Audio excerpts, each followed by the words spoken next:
கர்நாடக மாநிலம் மாதேஸ்வரன் மலைக்கு பாத யாத்திரையாக சென்ற பக்தரை சிறுத்தை தாக்கி கொன்ற சம்பவம் பரபரப்பை ஏற்படுத்தி இருக்கிறது. இது பற்றிய கூடுதல் விவரங்களை வழங்குவதற்காக செய்தியாளர் குணசேகரன் இணைக்கிறார்.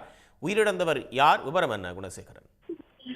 நிச்சயமாக கர்நாடக மாநிலம் சாம்ராஜ்நகர் மாவட்டத்திற்கு உட்பட்ட அனூர் தாலுகாவிற்கு உட்பட்ட பகுதியில் தான் இந்த மாதேஸ்வரன் மலை இருக்கிறது. தமிழக கர்நாடக எல்லையில் இருக்கக்கூடிய இந்த மகா மாதேஸ்வரர் கோவிலுக்கு ஏராளமான பக்தர்கள் பாத யாத்திரை வருவது வழக்கம். இதன்படிதான் மாண்டியா மாவட்டத்திற்கு உட்பட்ட சீரணஹள்ளி என்ற கிராமத்தில் இருந்து 30 வயதான பிரவீன் என்பவர் தனது உறவினர்கள் மற்றும் நண்பர்களுடன் குழுவினராக பாத யாத்திரையாக மாதேஸ்வரன் மலைக்கு வந்துள்ளார்.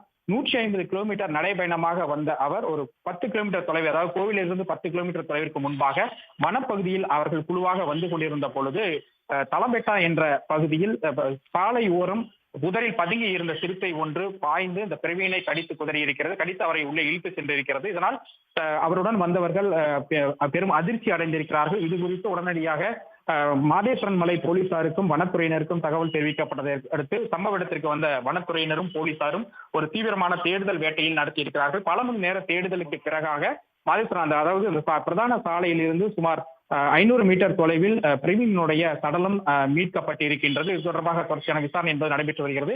இந்த சாலையை பொறுத்த வரைக்கும் தமிழக மேட்டூரில் இருந்து மைசூர் செல்லக்கூடிய ஒரு பிரதான சாலையாகும். இந்த சாலையில் ஏற்கனவே பல இடங்களில் இதுபோன்று சிறுத்தைகள் தென்படுவதாக வாகன ஓட்டிகளும் தெரிவித்திருந்தார்கள். ஆகவே இந்த சாலையில் செல்லும் பொழுது மிகுந்த எச்சரிக்கையுடன் செல்ல வேண்டும் என்று ஏற்கனவே வனத்துறையினரும் எச்சரிக்கை விடுத்திருந்தனர். இந்த நிலையில்தான் நடைபயணமாக பாத யாத்திரை வந்த பக்தர் ஒருவரை சிறுத்தை ஒன்று கடித்துக் கொண்டிருக்கக்கூடிய சம்பவம் என்பது பக்தர்களிடையே ஒரு பெரும் அதிர்ச்சியை ஏற்படுத்தி இருக்கிறது. விவரங்களுக்கு நன்றி குணசேகரன். உடனுக்குடன் செய்திகளை தெரிந்து கொள்ள சன் நியூஸ் பெல் ஐகானை கிளிக் பண்ணுங்க.